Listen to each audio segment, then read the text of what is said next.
In this video, we're going to ask two important questions for Zenless Zone Zero. Is it worth playing in 2025? How free-to-play friendly is this game? Today, we'll break down a general overview of the game, as well as what makes it so special, and what Zenless needs to improve for the future. We'll talk about some of the story, the characters, events, and way more in order to fully grasp why we should definitely keep going with Zenless in 2025. Sit back, relax, and let's dive in.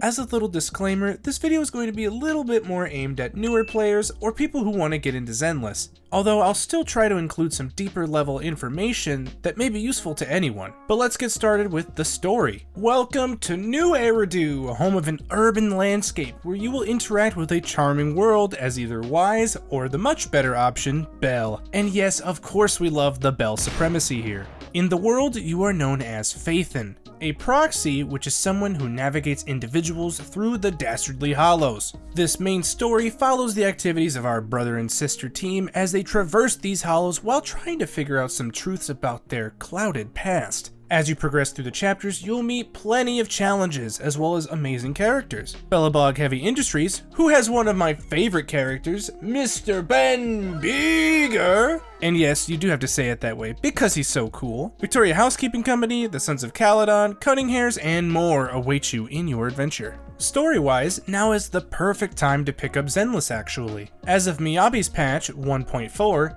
we have just finished the first major arc of the story. In fact, each chapter has gotten better and better, and it wrapped up with "Hold it!"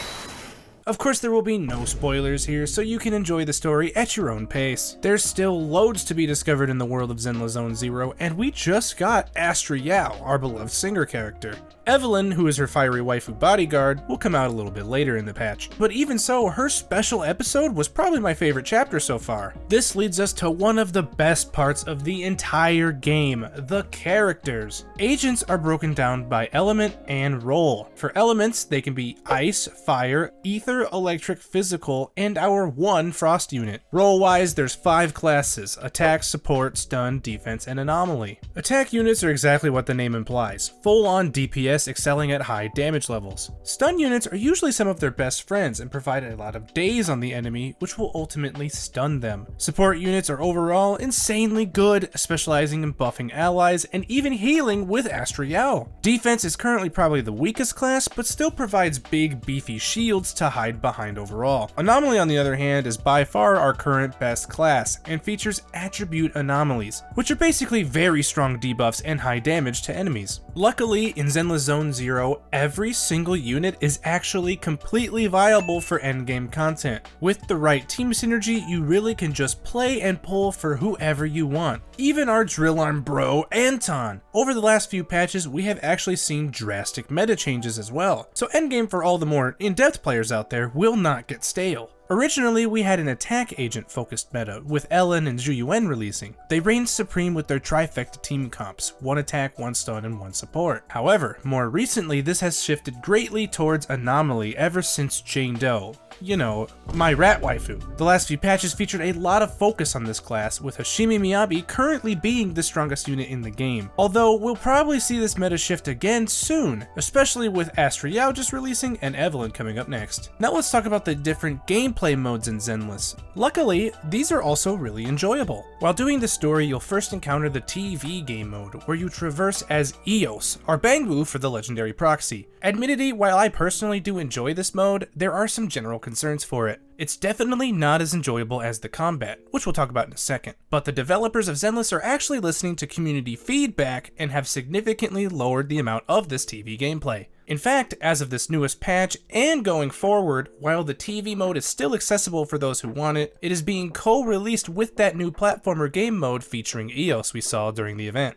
I for one love this new game mode and will definitely be primarily focusing on it going forward. Other than the proxy-focused gameplay, we also have the incredible combat that Zenless has to offer. This is one of, if not the best thing that Zenless has going for it. As a team of 3 agents, you battle the nasty Hollow Dwellers, the ethereal monsters. Every unit has a skill set consisting of basic attacks, specials, chain attacks, ultimates, and core passives that all make for fantastic team compositions. These all apply to make the fighting very fun and fluid, but also having a bit of complexity at times. In fact, there are a lot of intricacies on some character kits to give them a bit of a higher skill ceiling. Take Yanagi for example. She features 2 different stances, Jogen and Kagen. While Jogen is for more electric damage, Kagen has more interrupt built into the moves to stop enemy movements. In addition, she has a lot of built-in iframes, which is vital for clearing some of the harder endgame content, like the high floors of Battle Tower. All in all, engaging in combat is definitely one of the top highlights in Zenless Zone Zero. Aside from these, we can also have a quick note about the ever-growing number of mini-games we have. This is also one of our only current sources of multiplayer, Godfinger Arcade, Soulhound, Snake, and my current favorite Bizarre Brigade, as well as Mach 25 that just came out. Not only are these good sources of polychromes, you can also destroy your friends! I will say that the multiplayer aspect in Zenless is lacking overall,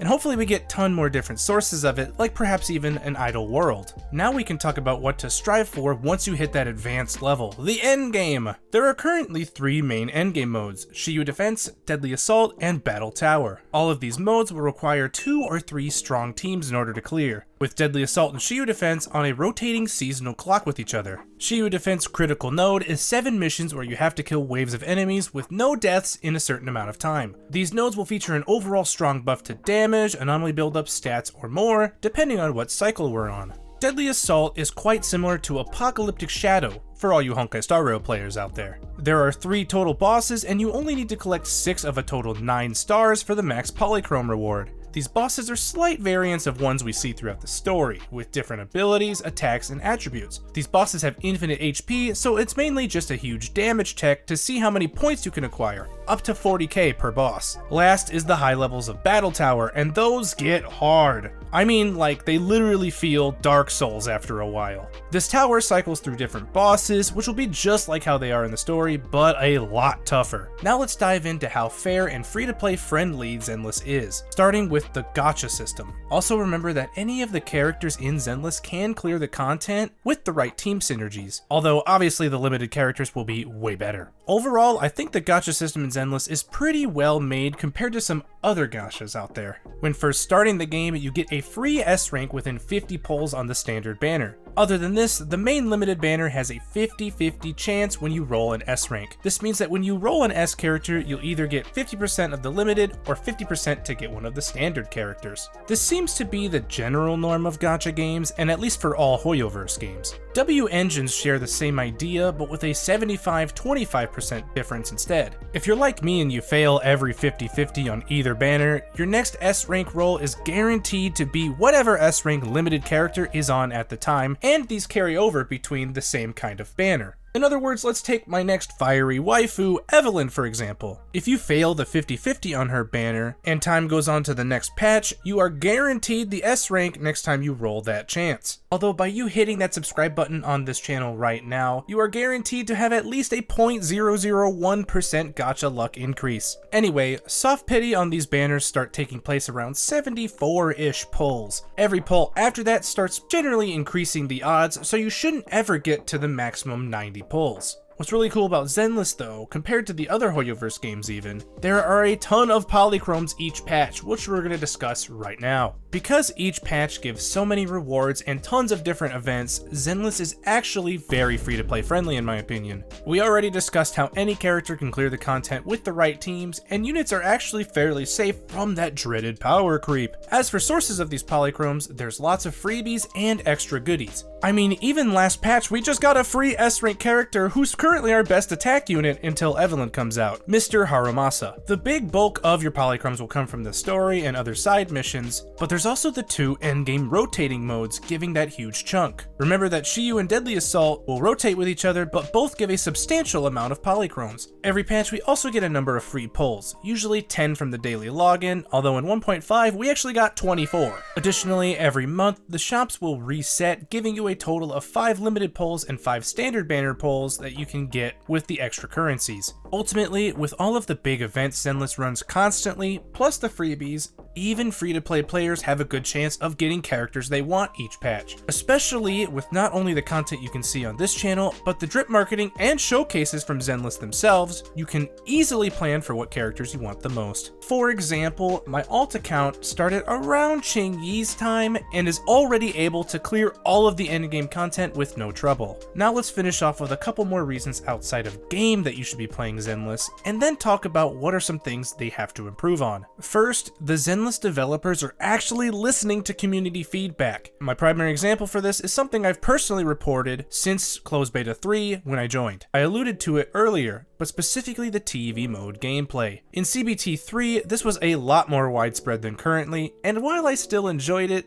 the gameplay felt very clunky to say the least. It was quite a bit slower, didn't have a speed up button, and was the biggest chunk of what we were doing in the story. Since those days, the devs have slowly made great improvements to the mode. This started with speeding it up, skipping a lot of unnecessary steps, streamlining cutscenes, and more. Now they even went as far to make the gameplay optional, as you can choose the platforming going forward. Second is all of the good quality of life changes that we see each patch. Even in this 1.5 patch, they made some changes to drive discs and daily energy that really helped optimize the game. Included in this quality of life is how the game respects your time as a player. For any gacha game that I have played personally, Zenless has the quickest dailies and weeklies to finish. Even if you use the 240 to 320 energy per day, you're really only looking at about 5 to 10 minutes of dailies. Repeating just this alone every day will lead you to getting the weeklies done. We also have to give a shout out to the character polish and music of the game. Games like these really have to sell you the characters and the general game experience. I really love most of these characters, and there aren't any that I really dislike that much, although I might not use some just because I find them less entertaining. The voice acting is incredible in every language, animations are getting better and better, and character stories themselves make it that much more enjoyable. Another aspect is the amazing soundtrack Zenless has to offer. I mean, they even got Tiesto to do a release song. But I know what you're thinking right now. Mogul, you're sounding like an NFL commentator when talking about Patrick Mahomes. For non-American football fans, that just means that there is a lot of glazing happening. But I want to be completely fair here. While there's tons I like about Zenless, there are some things that need to be addressed going forward in the future of the game. One of the main things that can always be improved is the UI and menus in the game. The overall design theories are very neat, but some of them are kinda convoluted or time consuming. For example, leveling up agents and W engines can get a little tedious. To fully hit a level 60 character, you have to do 10 levels at a time, awaken them for lack of term, to the next set of 10 levels, and repeat the process, all while bringing up menus over and over again. Obviously, this isn't a game-breaking deal, but the solution is already seen in the game with disk drives, where you can just immediately have them maxed right away. If this were implemented for agents levels and W engines, I think that would help the user experience a good bit. Not to mention, the sheer amount of resources we have in the game can also convolute and make the game a bit more confusing, especially for newer players. Probably the most important thing for me personally that I think Zenless struggles with compared to other gachas is the lack of co-op content in the game. While Hoyoverse games in general are definitely more single-player oriented, part of that fun can be lost with not being able to play with friends or others, or at least in a limited fashion. So far, you can only play with friends in the minigame modes of Godfinger. I would love to see this expanded to even more modes. For instance, some other gacha games have it so you can team up with friends to attack the same instance, bosses, or content. Perhaps another way could be more instances of the same world, even just like a lobby system. Giving players things to do together and re-immersing themselves in the overworld will be a huge enjoyment boost for the overall game and health of it. So,